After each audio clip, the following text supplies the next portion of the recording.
Most effective to control the blood sugar.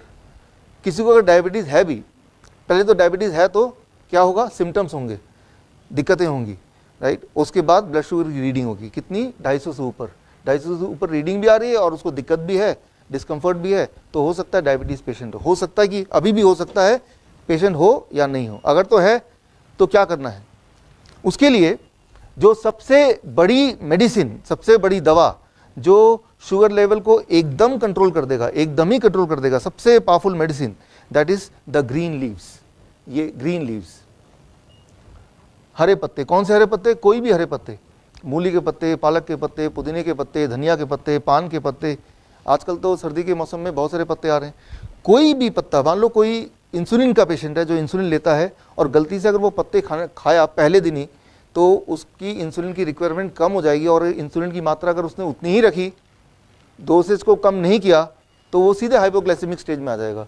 सो जो सबसे बड़ा दवा है दुनिया में जो डायबिटीज़ को या ब्लड शुगर को उसी वक्त कंट्रोल कर सकता है, 1-2 घंटे के अंदर ही, उसका नाम है ग्रीन लीव्स। सबसे बड़ी दवा, इमीडिएट सेम डे काम करेगी। और ये फ़र्क उनको दिखेगा ज़्यादा जो इंसुलिन डिपेंडेंट है। अगर कोई 40 यूनिट लेता है तो देखेगा जैसे ही इसको इम्प्लीमेंट किया, 40 की जगह वो 30 यूनिट में ही उतना काम चल जा रहा है। तो that is the most important medicine, right, which is much more powerful than any conventional insulin or any other medicine, right। जो भगवान का बना हुआ ये मेडिसिन है। उसके बाद सेकेंड नंबर पे है वेजिटेबल्स, सब्जियाँ, कच्ची सब्जी। मैं ये नहीं बोल रहा हूँ कि ये वाली सब्जी या वो वाली सब्जी, मैं बोल रहा हूँ कच्ची सब्जी। कोई भी चीज़ जो आप बोल सकें ये सब्जी में कैटेगराइज होता है, तो वो ब्लड शुगर को इमीडिएटली पहले 4-5 घंटे में, ग्रीन लीव्स हैं जो 2 घंटे में कंट्रोल कर देगा, सब्जी है तो वो 4-5 घंटे में कंट्रोल कर देगा। कौन सी सब्जी, ये आप पे है, सीजनल जो भी वेजिटेबल आपको लगता है, लेकिन वो कच्चा खाना पड़ेगा, तो वो इमीडिएटली कंट्रोल कर देगा। तो पहले तो कोई पेशेंट है कि नहीं है वो एक डाउट है, अगर है भी तो कंट्रोल नहीं करने से मतलब है। तो कंट्रोल करने की सबसे बड़ी दवा मैंने बताया सेकंड नंबर पे वेजिटेबल है। फिर थर्ड नंबर पे स्प्राउट्स है, sprouts. It will take about 7-8 hours to control the blood sugar. अभी खाएंगे तो 7-8 घंटे बाद उसका नतीजा आपको दिख जाएगा। उसके बाद नट्स है, बादाम या कैशू नट या कोई भी मूंगफली, कच्ची, लेकिन कच्ची, और पानी में भिगो लें तो और अच्छा। और उसके बाद जो बहुत इंपॉर्टेंट है दैट इज़ फ्रूट्स, फल। वैसे तो नॉर्मली डायबिटीज़ के पेशेंट्स को बोलते हैं कि आप फल नहीं खा सकते, लेकिन आपको जान के हैरानी होगी, फल के अंदर भी शुगर होता है। लेकिन इंटरेस्टिंग बात यह है, वो कभी एक्सपेरिमेंट करके मैं दिखाऊंगा आपको, फल के अंदर जो शुगर होता है उसका नाम किसी कोई बता सकता है? फ्रुक्टोज। और फ्रक्टोज जो है वो ब्लड में घुलता ही नहीं, घुलता ही नहीं ब्लड में। फ्रक्टोज सीधे ही इंटेस्टाइन से लिवर में चले जाता है। तो फल का जो मीठापन है या शुगर है वो ब्लड शुगर को नहीं बढ़ाता। हम क्या बोलते हैं, ब्लड ग्लूकोज बोलते हैं, ब्लड फ्रुक्टोज बोलते हैं हम। तो हम ब्लड फ्रुक्टोज क्यों नहीं बोल देते? डॉक्टर ये बोलेगा what is your blood glucose, कभी ये नहीं बोलेगा what is your blood fructose. सुना कभी किसी ने? तो फ्रुक्टोज बोलना चाहिए ना। तो पहली बात तो ये है कि भाई हम फल नहीं खा सकते, आम नहीं खा सकते, मीठे फल नहीं खा सकते। क्यों? क्योंकि उसमें शुगर है। हाँ है, उस शुगर का नाम तो पूछो क्या है, दैट इज फ्रक्टोज, राइट। तो फ्रक्टोज तो ब्लड में घुल नहीं सकता, वो उसमें उस तरह की केमिस्ट्री है ही नहीं, तो वो ब्लड शुगर को बढ़ा नहीं सकता, बल्कि वो लीवर में जाता है और उसके बाद वो एनर्जी में कन्वर्ट होता है। तो वो उल्टा हमारे डायबिटीज़ के पेशेंट के लिए और फायदेमंद है। यहाँ पे आप में से कुछ पेशेंट ऐसे होंगे जो कभी पेशेंट थे, लेकिन अब उन्होंने रोज़ के रोज़ किलो के किलो आम खा के, केले खा के अपनी डायबिटीज़ को ठीक कर लिया है। कोई यहाँ पे? हाँ, यहाँ पे 1 है, यहाँ पे 2 हैं, यहाँ पे 3 हैं, यहाँ पे 4 हैं, 5 हैं, यहाँ पे 6 हैं, 7 हैं। तो मतलब ये है कि मैं ये बोलना चाह रहा हूँ कि जहाँ पे डॉक्टर की नॉलेज खत्म होती है वहीं से हमारे डायबिटीज एजुकेटेड नॉलेज शुरू होती है। तो ये एक साइंस है कि fruit can not increase the sugar. Why? Because उसके अंदर जो शुगर होता है वो अलग ढंग का होता है और वो कभी ब्लड में घुलता ही नहीं है। ग्लूकोज भी होता है फ्रूट के अंदर, बट वो बहुत लिमिटेड होता है, वो तो हर जगह होता है, राइट। सो लेकिन ये दवा है, जब भी कोई दवा किसी को मिलती है तो दवा का एक डोज होता है, उस डोज पे वो काम करेगा। तो ये हमारी दवा है। तो ये कोई बोलेगा कि ये तो मैं भी खाता हूँ, रोज ही खाता हूँ, तो मैं डायबिटिक पेशेंट क्यों पिछले 20 साल से? Right dose is important. कितने डोज में मैं लूँ ताकि वो मुझे मेरे ब्लड शुगर को, मेरे ब्लड प्रेशर को कंट्रोल करे। तो उसका फॉर्मूला मैं आपको बताता हूँ। The next slide, very important slide. हम नॉर्मली इसको बोलते हैं DIP डाइट। DIP डाइट क्यों बोलते हैं, ये जो हमारे डायबिटीज एजुकेटर्स हैं उन सबको तो ये पता है कि why it is called DIP diet. और जो मेरी ट्रेनिंग पहली बार देख रहे हैं वो कितने लोग हैं?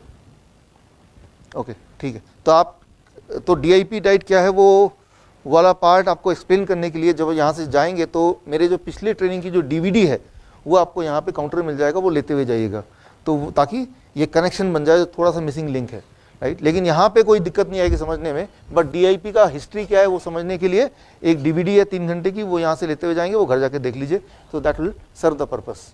सो this will work as a medicine, ये दवा की तरह काम करेगा जब आप इसको एक राइट डोज में लेंगे तब। तो राइट डोज कैसे डिसाइड करें, उसके फॉर्मूला क्या है, that is the next very important slide. This is the right dose. Vegetable तो लेना है कितना, आपके बॉडी का 1% बॉडी वेट का, राइट। तो जैसे कोई 100 किलो का है तो कितना किलो लेना पड़ेगा, 1 kg, राइट। तो ग्रीन लीव्स लेना तो है, लेकिन कितना लेना है, आपके बॉडी के वेट का 0.1%, only then it will work as a medicine, तभी वो मेडिसिन की तरह काम करेगा। तो मान लो कोई 100 किलो का आदमी है तो कितना वो ग्रीन लीव लेना पड़ेगा उसको, 100 ग्राम, मिनिमम 100 ग्राम, राइट। तो ये रूल है। तो पहली बात तो ये कि हमें खाना है, क्या खाना है वो देख लिया, लेकिन वो काम नहीं कर रहा। कई सारे पेशेंट बोलेंगे लेकिन काम क्यों नहीं कर रहा, बिकॉज वो राइट डोज पे नहीं ले रहे हैं। What is the dose, how to decide for a patient, तो ये अपने लिए आप डोज कैलकुलेट कर सकते हैं या किसी और के लिए आप डोज कैलकुलेट कर सकते हैं। कैलकुलेट करने के लिए जस्ट एक 1 slide is enough to calculate the dose. और ये जो डोसेज मैंने ये है, ये सिर्फ ब्लड शुगर के लिए नहीं है। ब्लड शुगर को 24 घंटे में कंट्रोल कर देगा ये, 24 घंटे से 3 दिन के अंदर, और ब्लड प्रेशर को 3 से 7 दिन के अंदर कंट्रोल कर देगा, same thing. So blood pressure का पेशेंट है तो उसको आपको ये वार्निंग देनी पड़ेगी कि अगर आप इसके मुताबिक चलेंगे तो 7 दिन में आपको ब्लड प्रेशर की दवाई को या तो टेपर करना पड़ेगा या छोड़ना पड़ेगा। वाई, बिकॉज अगर नहीं छोड़ेंगे तो वो क्या हो जाएगा, लो ब्लड प्रेशर का पेशेंट बन जाएगा, right. So it is so powerful that the warning is they have to either taper the medicine और they have to stop the medicine altogether, right. So now अभी हम बात कर रहे हैं कि ऐसे कौन सी चीजें हैं जो एकदम दवा से भी ज्यादा स्ट्रांगली ब्लड शुगर को कंट्रोल कर सकते हैं, ब्लड प्रेशर को कंट्रोल कर सकते हैं बिना किसी नुकसान के, बल्कि आपके अंदर के बॉडी के रिपेयर करके। फॉर एग्जांपल, बॉडी में एक केमिकल होता है जो बनता है जो शुगर को कंट्रोल करता है। व्हाट इज दैट, एक हार्मोन इंसुलिन। अब इंसुलिन को बनाने के लिए कुछ वर्कर होते हैं, उनका नाम क्या है, बीटा सेल। देखिए हम में से बहुत कम लोग साइंस के स्टूडेंट होंगे, लेकिन ये बीटा सेल, ये सारे कुछ टर्मिनोलॉजी वो रटा दिया है, डॉक्टर ने रटा दिया है, और ये भी रटा दिया कि बीटा सेल कभी दोबारा बन नहीं सकते। जरा सोचिए, बॉडी के सारे सेल्स दोबारा बनते हैं। ब्लड सेल हर 3-4 महीने में बनता है, स्किन के सेल बनते ही रहते हैं, हेयर बनता है, नाखून बनता है, ऐसा कोई सेल नहीं है ब्रेन के कुछ सेल को छोड़ के जो कि दोबारा नए नहीं बनते। तो बीटा सेल दोबारा क्यों नहीं बन सकते?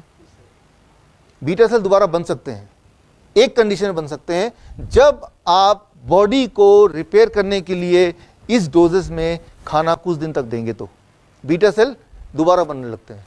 It body is able to create new beta cell. लेकिन इसका उल्टा करें तो बीटा सेल मरते हैं सबके बॉडी में, बिकॉज कोई सेल ऐसा नहीं जो एक बार बना और 100 साल तक रहा, वो मरेगा फिर नया सेल आएगा, फिर वो मरे, दैट्स व्हाट यू नो। हर 11 साल में हम एक नए इंसान बन जाते हैं, क्योंकि 11वें साल तक हमारे बॉडी के सारे सेल्स एक बार चेंज हो चुके हैं, तो हम ब्रांड न्यू बनते हैं after every 11 years, including the beta cell. तो बीटा सेल मरते हैं, ट्रू, लेकिन नए बन सकते हैं, वो भी ट्रू है।